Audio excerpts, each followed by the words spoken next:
You're finally tackling your spring home improvement projects. Hello, 2024 Dream Garden. Until you realize you're short 3 bags of mulch. And why didn't you get that pair of gloves you were looking at? Luckily, through Instacart, you don't have to stop mid-project to run to the Home Depot. You can get your missing gardening supplies, tools, and more delivered in as fast as 30 minutes. Have more time for your project and get the Home Depot delivered via Instacart. Visit instacart.com to get free delivery on your first 3 orders. Offer valid for a limited time. Minimum order $10. Additional terms apply. Ladies and gentlemen, boys and girls, and those who don't identify as either, you are listening to Ratchet and Respectable. I think probably to no one's surprise, I'm still in Maryland. I did not get on the plane on Sunday to go back to Ghana. I'm going to go. I just don't know when. I have to be back before Thanksgiving because I'm hosting a trip. I'm still waiting on God to tell me something, a definitive sign of some sort. I went to this cafe the other day. I wrote down all the things that why not win could possibly mean. And I had to explore what my definition of winning is. Interesting answers. My version of winning is very much torn between America and then, being an adventurer, as Aunt Agnes might call it on the Gilded Age. I think my challenge here is figuring out how to balance all of my wants, perhaps prioritize is the better word. And also, wait for guidance and direction. If you know me, patience is not my strong suit. So, yeah, this stillness is a bit of a struggle for me. But I've been keeping myself busy. Sunday, when I was supposed to be getting on a plane, instead I went to the movies with my mom. We went to see Priscilla. I told y'all that was going to be my popcorn movie. I really wanted to get like a giant tub of popcorn and like sit in a recliner and watch like a gigantic screen with like big surround sound. Going to the movies in America is like an entirely different experience than going other places. I went to the movies in Abidjan, Cote d'Ivoire, Ivory Coast. I went to the movies in London. I went to the movies in South Africa. South Africa was a similar experience. I went to see Creed there. London I went to see Mission Impossible. That was just straight up weird. They just put a bunch of recliners in a room, but they weren't like on a slope or anything. And then the screen was like super small. It was like watching TV at somebody's house, but like standing at the back of a long room. I still have to go see Mission Impossible again because I don't really feel like I experienced the movie as I should. My dad has this gigantic TV they got while I was gone. I want to say that thing is like 80, 90 inches. Like it's huge. Maybe I'll watch that. Priscilla, I was very thankful for my American movie experience. I ate like 1/4 a tub of popcorn with all the butter. And then like my tummy started to hurt because I'm not used to just, consuming mass quantities of butter, which is really strange when you think about it. As much as I make fun of like popcorn overseas, like the sugar popcorn or the just salt popcorn, just putting random butter on popcorn is also kind of weird too. Like when you think about it. My tummy ain't been right since. Whole separate story. Great movie experience. I went to Annapolis Mall. The movie was a great big what the fuck. It was good. It was well shot. It was well acted. It was a horrific story, well told.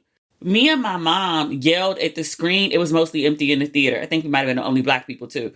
I mean, like, it might have been 10 people in the whole theater. But me and my mom kept saying, "What?" out loud for the entire movie. Priscilla Presley's story, and I believe her version of events, just doesn't make any goddamn sense. And not in the sense that she's lying, but in the sense of how it all happened. I was like, oh, your parents sold you to Elvis.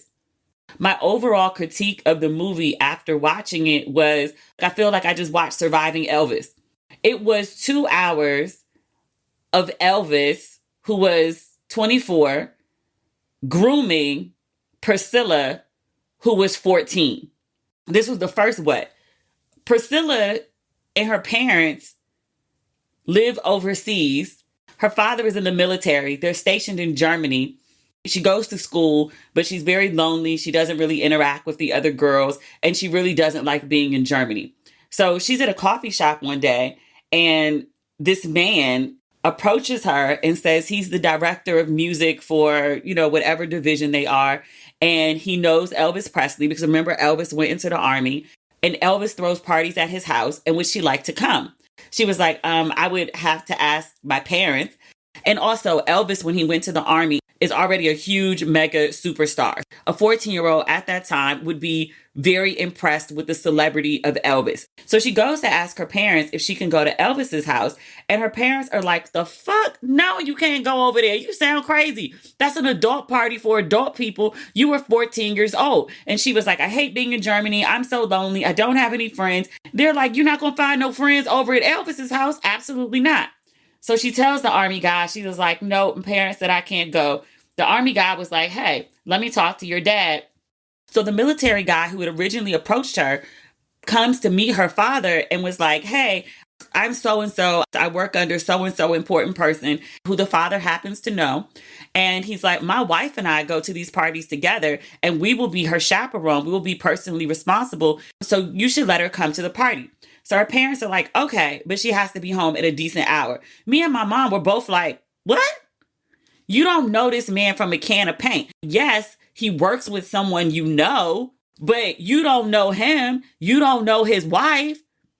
Actually, and I was talking to my mom about this after the movie, and I was like, at 14 years old, if somebody came and was like, I want to take Demetria to a party for people in their 20s, I already know the answer to that. But I was like, if it was like a major celebrity, somebody who I might have had their poster on my wall or something like that, and I really wanted to go, say Usher was 10 years older than me, and I was like, oh my God, Mom, it's Usher. I really want to go see Usher. I feel like best case scenario, my mom would have said, okay, you want to go see Usher? Then me and you can go. I'll take you to this event so you can meet this celebrity that you have this huge crush on. She goes to the party and then Elvis invites her upstairs. Priscilla's version of events is like nothing happened. They held hands. But her parents keep letting her go out to these parties with these grown ass people. And I think only once, and this is like the whole film, does somebody ever comment like, oh, he likes them young. Everybody else seems to have no care, no concern, no nothing. Eventually, her parents feel a way about her hanging out with Elvis. Elvis calls the house and was like, hey, like, I want to hang out with Priscilla. My intentions are pure. I mean no harm. Like, I really just enjoy her company. Her mother is very confused. And she was like, why is he not dating people his own age? What does he want with our 14-year-old daughter? You know what he wants, ma'am. You know. So the father gets on the phone with Elvis and was like, well, if you want to continue to see my daughter, what? Then you need to stop sending people to come pick her up and you need to come to the house yourself and pick her up. And he does. I was like, what the? He's a 24-year-old man. Your daughter's 14. There's another part in the film, and I think this is public knowledge at this point. Elvis gets out of the military and goes back to America. Priscilla is still in Germany. And he was like, hey, I'm going to send for you. She was like, my parents will never go for it. He was like, don't worry about it. I'll take care of it. He was like, oh, my father lives at the house with me. My grandmother lives at the house with me. Both of them will be her personal chaperones. I give you my word. She'll be fine. They let that little girl get on the goddamn plane and go to America with the promise from Elvis that she stay in school and she's able to graduate. And I mean school as in high school. What? I told you, me and my mother yelled at the screen like the whole movie. It's just a big bag of what? The movie is so detailed about how he groomed her. And then also how everyone around him was completely complicit in the whole thing. And I was like, oh, so this is how R. Kelly did it. We're just seeing it play out with like the original R. Kelly. He told that little girl how to wear her hair, how to wear her makeup, what color she could wear. When she got there, I want to say he was shooting a movie. So she was by herself a lot of time. And so she was like, hey, I was thinking about, maybe getting a job at this store. Literally, I have nothing to do. She's like, I go to school, I do my homework, and then I sit in the house all day. I just want to, get a job just to be social. And he was like, absolutely not. I don't want a career woman. I want a woman who's completely dedicated to me. So like, no job for you. I need someone who's there for me. Whenever I call, I need you to be available to answer. I really thought they were married for a much longer time. I don't know, like a 20 some odd year marriage. Their marriage only lasted 6 years and she never married anybody else. She did properly divorce him. None of this is in the movie. And then she had a 2-decade relationship with somebody else and she had another child with that person. But she was like, after the marriage to Elvis, she was like, I was just kind of done with the whole thing. And I was like, damn. But also makes complete sense because the whole thing was abusive. Definitely emotionally and psychologically abusive. The movie hints at physical violence. At one point, he throws a chair, I would say at her, but it didn't hit her. It hit the wall instead. Still, my only real criticism of the film, the film literally starts, and thusly Priscilla's story, the day that the army guy approaches her in the coffee shop and it was like, do you want to meet Elvis? And the film ends when she leaves the marriage. And there's nothing wrong with that, but it's like, I actually wanted to know who Priscilla is. And I understand the only reason she's really famous is because of her affiliation with Elvis. I kind of wanted to know who she was, who her family was before she met Elvis. It's 2023 and Priscilla is still alive. Like, ma'am has lived some life since then. I did just kind of want like some sense of, okay, like you got up the courage to leave him because this mofo is crazy. But like, then what? I guess I have to read the book, which I'm not opposed to. I read Priscilla Presley is very pleased with the movie. I was like, okay, so you wanted to throw your ex-husband under the bus. Like, that was the intent here. Sophia Coppola said, I just tried to be honest in the depiction of her story, the way that she told it. And Priscilla said, you got it right. So, okay. Lisa Marie Presley, before she passed, obviously, was very unhappy with the movie. She didn't like the depiction of her father. She was like, I don't think my mom understands like what depicting my father like this is going to do to his legacy. And she was like, it's kind of crazy because Priscilla Presley is over the Elvis estate. I think to this day, she's the one that had the idea to turn Graceland, where Elvis lived, into a museum of sorts and have all the people come and visit. And it's made millions and millions of dollars. That's all Priscilla Presley. But the daughter, Lisa Marie, was like, you're tarnishing my father's legacy. She was like, I don't remember my father being in the way that my mother depicted. Yes, because you had a relationship with him as his daughter, not his wife, or the young girl that he groomed. Somebody came in my inbox, I guess they listened to last week's episode, and was like, do not see the movie. It's not good. It's trash. Like, you won't like it. I liked it. I was just horrified by it. I didn't realize I was signing up to watch 2.5 hours of Surviving Elvis. I understood that that would be part of Priscilla's narrative, but I thought that would be part of the story, not like the entire story. And I was like, yo, this is crazy. He was the OG R. Kelly. Also, I mentioned the movie in the last episode. One of the listeners, thank you, DM'd me and was like, hey, sis, you saw 60 Minutes Australia, which no, I didn't. She said 60 Minutes Australia just did a story on Elvis and all the 14-year-old girls he groomed. I said, excuse me, ma'am? I went and watched the segment. It's 17 minutes, Surviving Elvis. It was all these women now in their literally 60s, 70s, and 80s talking about how they used to get down with Elvis, specifically when they were 14 years old. I was like, logically, it makes sense that Priscilla's not the only one. Priscilla, for whatever reason, was the one he decided to focus his attention on. But it's not like he just met this one 14-year-old girl and was so enamored with her that he just had to have her. No, you nasty ass like them young girls. And Priscilla was just the one you married. This is literally the same shit as R. Kelly with the Aaliyah marriage. And then got a whole string of women, old ladies with gray hair, talking about, oh yeah, I was a young girl. I was so enamored with Elvis. The interviewer said, how old are you? They did it in a row. 14, 14, 14, 14. Nasty. I told you I watched the Elvis film and I was enamored with the film. Like, I love that film. I watched it many times. It actually made me think better of Elvis. Elvis wasn't a racist. Like, he really did like black people and hung out with black musicians. He wasn't the racist that people claim him to be. And I was like, well, okay. Seeing the actor perform as Elvis in the film, I then started watching clips of Elvis on YouTube, particularly the last scene in the Elvis movie when he's performing in Vegas.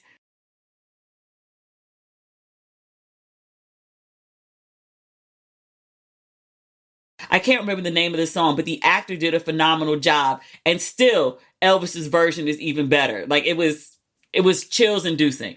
So it actually made me think more fondly of Elvis. The movie obviously didn't talk about 14-year-old Priscilla. I knew she was young. I know she was 14. And I didn't know he was 24. I thought probably he was more like 19, which is still, but at least they're still teenagers, kinda. Whatever. I ain't trying to justify that shit. I ain't realized he was this nasty. I don't think people who are still Elvis fans to this day give a fuck that he groomed Priscilla in this way. It's not like it was a secret that she was 14. Everybody knew, and knew back then. They knew when he got married that she was dumb young.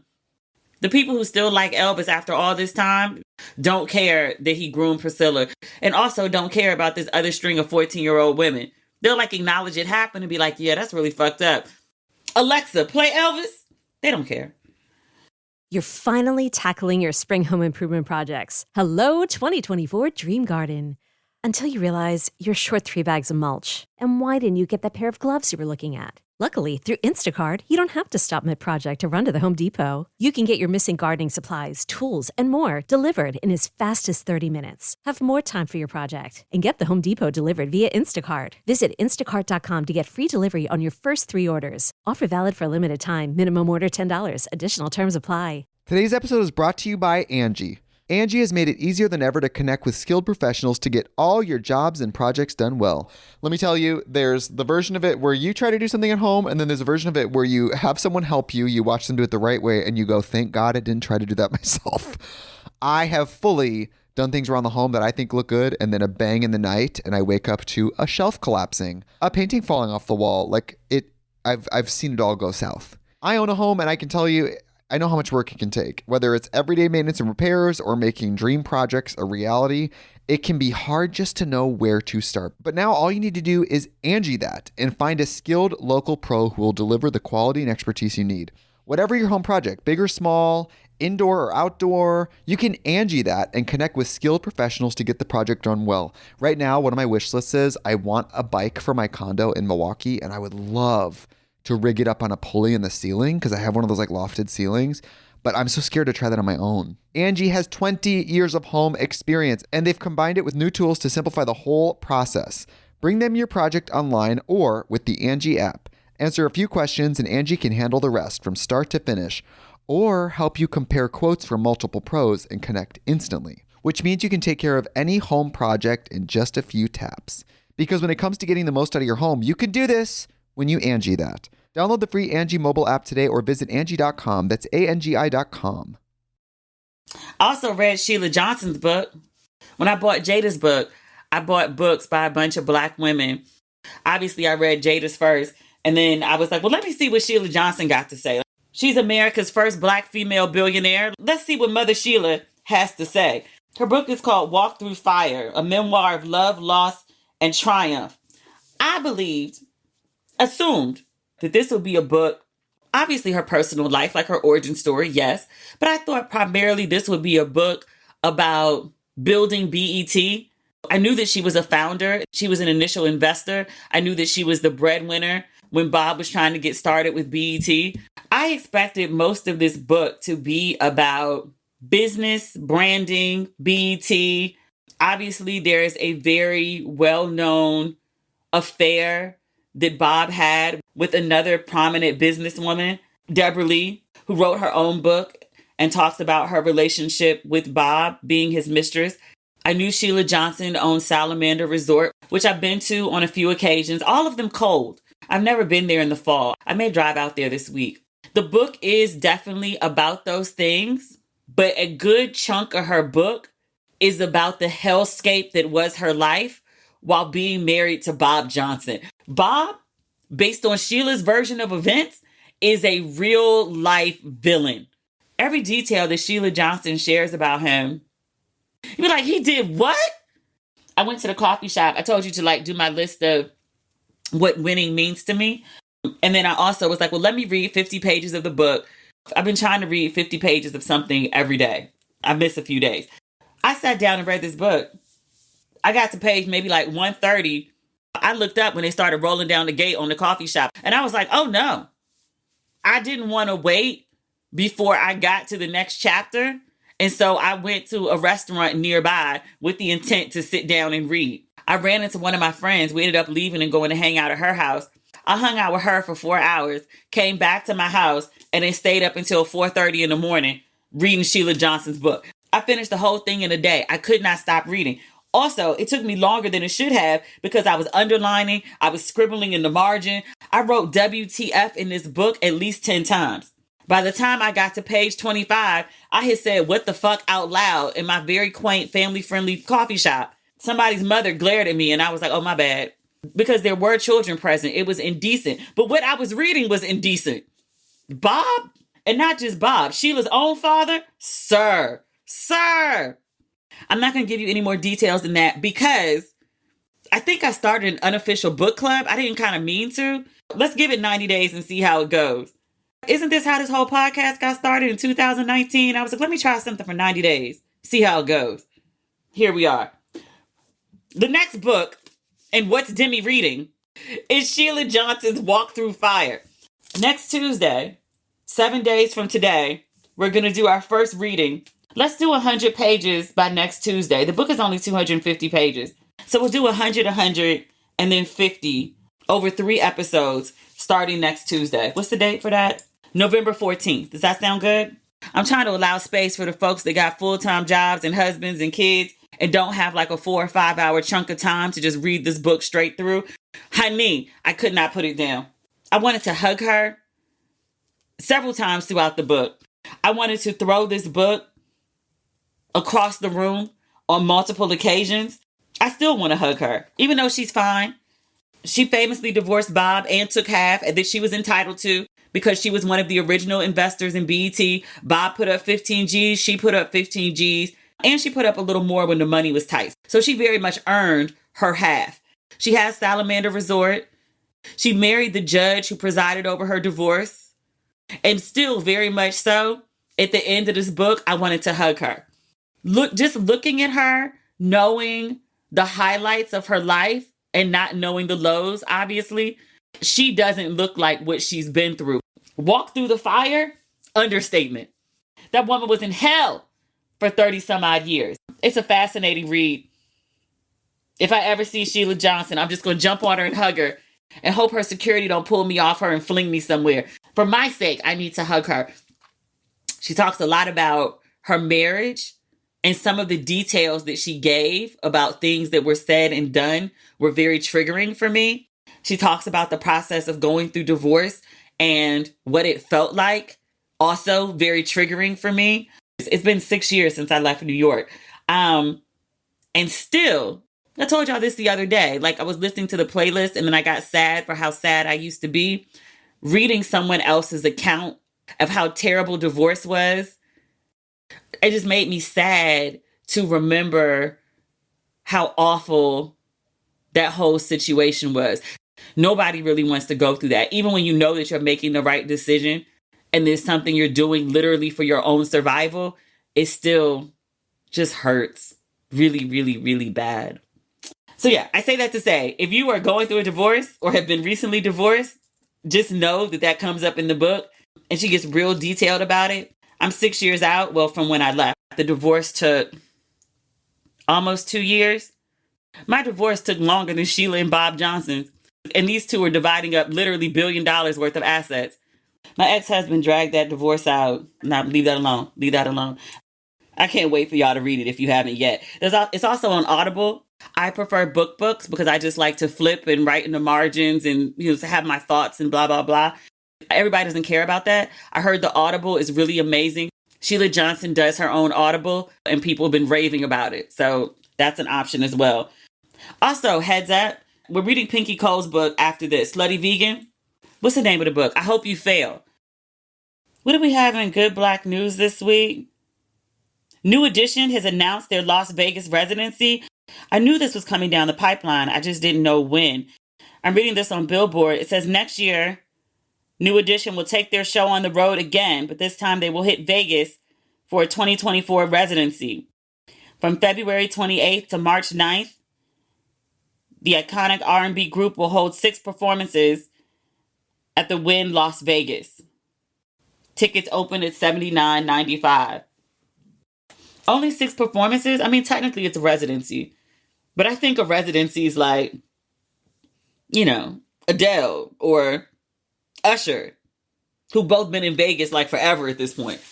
For good reason. They making money hand over fist. But I want to see New Edition make their money. Hopefully this is like a test run just to see how many folks are going to come out. I saw New Edition maybe in 2021. I want to say me and my friend Brianna went. It was Jodeci, Charlie Wilson, and New Edition. Everybody sounded amazing. Obviously Jodeci, they're back in fine form. Charlie Wilson has been back in fine form for quite some time. And then New Edition. Like, I was a little worried about Bobby, but they've worked out a situation where Bobby can take some rest. And then Bobby has his own segment of the show. Bobby is not what Bobby was in his heyday. I would dare say everybody else on the stage pretty much is. I mean, folks have matured, but folks are still in tip-top form. Bobby is not. I will say this, though. Bobby gives you 100% of what he got left. And I appreciate that. He's made some, unique choices in his life. He's also had a really hard life. 2 of his children have died. Also his ex-wife. And remember the Bobby Brown story on BET? Literally it begins talking about how much death he's seen in his life. He's a bit of a troubled soul. I think he's found some peace in later years. I say all that to say, I felt like I definitely got my money's worth. So I'm really happy that they're in Vegas. I hope it gets extended beyond 6 shows. This Jeezy NIa Long interview where Jeezy discusses his divorce, I only saw quick clips of it on Baller Alert. NIa Long is so blunt and straight to the point. She asked him, she said, what happens in a marriage that it brings a man to file for divorce? Statistically, men don't file. I want to say it's either 70 or 80%, the overwhelming number of people who file for divorce are women. But Jeezy answered her, kind of. He said, integrity intact. He said, I'm paraphrasing, he wanted to respect the marriage. He didn't want to speak ill of Jeannie. He said that they had gone to therapy, that they had tried to work things out, and they just couldn't. He said he was sad, conflicted, disappointed. He very much wanted his marriage to work, but he really gave no details. But people were like, so what was the point in you doing this interview? Because if you sit down and do an interview specifically about your divorce, people are expecting to hear some tea. They're expecting people to go full Sheila Johnson about Bob.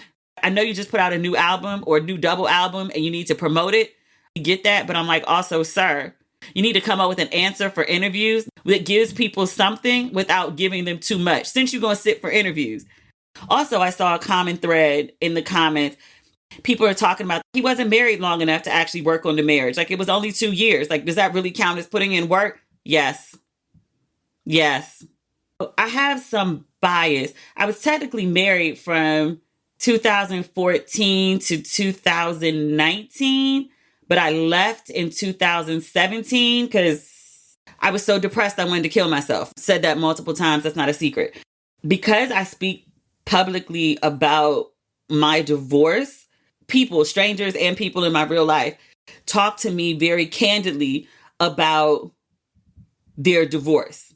I'm also still a life coach, even though I haven't practiced in years. But once you have the skills, they're just there. When I feel like people really want to chat, I try to guide them to help them find their own answers. I want to say, with the exception of maybe 2 people, and I mean, out of all the people that have talked to me about divorce since I made that big announcement on Instagram, so I'm talking thousands of people. I want to say there might have been 2 people who were married for over 20 years. The first 10, 12 years were good. Then we drifted apart. And so we have to go our separate ways. I would say everybody else I've ever spoken to knew within the first year. They might have stayed for 20 years. They might have stayed for 40 years. Every single one of them was yeah, I knew 3 months in, 6 months in. I knew at the altar. I knew when he proposed. Everybody knew pretty early on, this isn't going to work. So I say this about Jeezy. Life is short. There's other shit to do. And I don't mean to be callous and flippant. When the shit is 100% over, ain't no sense to try to keep working on something when the shit is done. I've said this before. When people file for divorce, it's not even necessarily because they want out of the marriage. They want peace and they can't find it in their situation. And they're just I got to get out of here. Divorce is literally a last resort. Nobody wants to go through that shit. And I've also said this before. Everything that you hold any kind of value for is suddenly in flux and up for grabs by your partner, prenup or not. Also, you're basically declaring war on somebody that you've been in a relationship with probably for years. They know all your push buttons. They know all your weak points. Some people can behave like a mature adults and just be like, hey, you don't want to be with me anymore? Well, let's just divide up these assets and go on our merry ways. Most people can't do that. My empathy is with Jeezy and it's with Jeannie. He just seems to be the one that's doing an interview right now. Jeannie was on Sherry a couple weeks ago. So they're both out here doing interviews about the divorce. I would give them what I think is great advice to stop talking about that shit publicly. I think last time he made a statement, because we read it on here, he was like, my family and I are asking for privacy during this time. Sir, now you're doing interviews. You can't do interviews about the shit that you want to be private about and expect people not to have commentary on it. Like, I know you're promoting an album. He got to find a better way to do this, especially the divorce ain't final. I'm like, whose lawyers allowed this? He's keeping it cute. He's not saying too much. Maybe that's what the lawyers are allowing. But I was like, if you can't please the public by giving them the details that you want, there's really no need to talk about it. Literally just say, this is a very hurtful situation. This is not what I wanted. I'm disappointed. I'm sad. I want to be the best co-parent that I can be. I want to be the best father to my children. I'm just not in a place where I really want to speak publicly about that. And people just have to respect it. What they going to say? Tell us about your divorce. You owe it to us. Nigga, no, I don't. I'm going to watch the whole interview. I reserve the right to change all of my opinions after I've seen the whole interview. Speaking of people who change opinions, we talked about Ochocinco last episode and his comments on Keith Lee, and he went really hard on Keith Lee. And I was like, even when I don't agree with Ocho, I usually understand his logic. And I was like, Ocho hasn't seen Keith Lee clips. He and Shannon Sharp, I told you they have that podcast. Ocho did circle back and admit he was wrong and issued a public apology to Keith Lee. He said he want to go where Keith Lee is, and then he want to eat with Keith Lee now. But he said he'd been listening to people in their comments, and he was like, restaurant owners who were like, it's really irresponsible for this man to come to our restaurant and give it a bad review when he has 14 million followers. That kind of negative publicity could completely sink a small business. Ocho said he was hearing the restaurant owners, and he was under the impression, like initially I was, because of the restaurant owners' reaction, that Keith Lee was making these videos dragging people. And he said his daughter came to him and was like, Dad, you got it wrong. Like, you got to watch some videos. So he said he watched some Keith Lee videos and he was like, oh my God, this is a lovely man. My bad. I'm sorry. So he issued a public apology. He said he didn't do his research then, but he has now. And again, now wants to go eat with Keith Lee. A new Keith Lee convert. I don't remember where I read it. I was scrolling that Keith Lee has paused his food tour, which if somebody was issuing death threats to my family, I would pause too. I totally get it. I hope this is a situation of delay, but not denying his impact. I hope he will continue to follow through on the path that he's been on, because I see it being so, so big for him.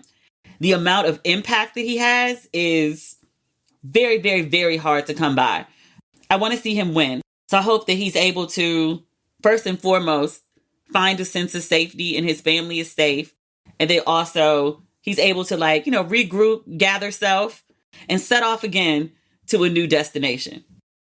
Yvonne Oriji, Molly from Insecure, she had an HBO comedy special. She's out here talking about being a 39-year-old virgin. I don't police other people's vaginas. How you use your lady is your business. If you want to be in the streets, if you want to bust it open, it's your vagina. I don't have anything to do with it. As long as, my rule, is everyone consenting? Is everyone of age? Is everyone single? Or at least in an open situation? Then you're good to go. Also, people who choose not to bust it open. People who choose to wait. People who choose to abstain. I don't care. I don't mean that in no kind of bad way. I'm just saying your vagina ain't got nothing to do with mine.